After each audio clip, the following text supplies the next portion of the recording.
প্রিয় গাইস, আসসালামু আলাইকুম। আশা করি সবাই ভালো আছেন। তো আমি আজকে আপনাদের সাথে আলোচনা করব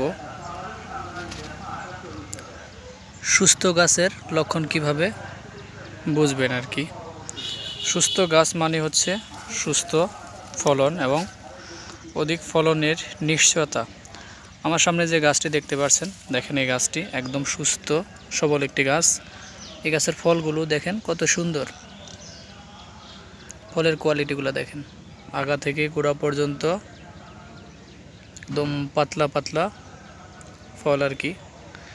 তো এটি একটি সুস্থ গাছ, তো যার কারণে এই গাছের ফলগুলো দেখেন সুস্থ এবং অনেক সুন্দর।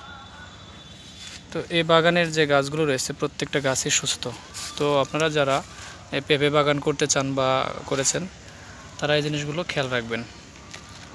তো এই হচ্ছে দেখেন সুস্থ গাছ, এই গাছেও দেখেন কত সুন্দর ফল। তো আমি আরও কিছু গাছ দেখাচ্ছি আপনাদেরকে। তো প্রত্যেকটা গাছ যদি এরকম সুস্থ সুন্দর হয় তাহলে দেখবেন ফল অনেক বেশি পাবেন এবং আপনার বেনিফিটটা বেশি আসবে, অর্থাৎ যে উদ্দেশ্যে আপনি বাগান করেছেন সেই উদ্দেশ্যটা সফল হবে আর কি। তো এই দেখেন কি পরিমাণে ফল।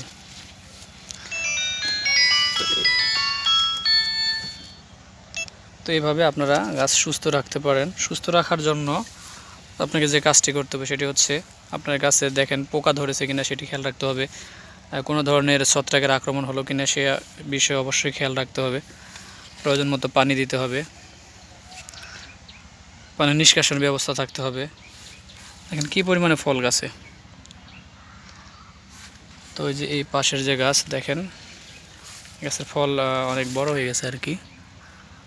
এই দেখেন এটি একটি সুস্থ গাছ, সুস্থ সবল গাছ। তো প্রত্যেকটা গাছেই মাশাআল্লাহ অনেক ফল। তো এর জন্য আগাছা জমিতে যদি থাকে সেক্ষেত্রে আপনি আগাছা পরিষ্কার করে দিতে হবে। কোনো গাছে যদি খুঁটি দেওয়া না থাকে খুঁটিটা অবশ্যই বেঁধে দিবেন, তাহলে দেখবেন গাছগুলো কোনো ধরনের বালের আক্রমণ হবে না আর কি। তো এইভাবে আপনারা গাছের আন্তঃপরিচর্যা করবেন। আমি আবারও বলছি, আপনার লক্ষ্য ঠিক রাখতে হবে। যদি লক্ষ্য অটুট থাকে তাহলে সফলতা নিশ্চিত। তো ধন্যবাদ সকলকে, সকলে ভালো থাকেন, সুস্থ থাকেন।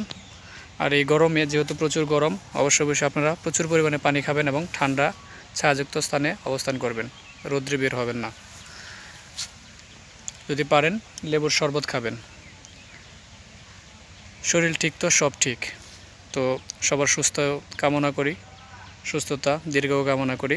সবাই ভালো থাকেন, সুস্থ থাকেন। আসসালামু আলাইকুম।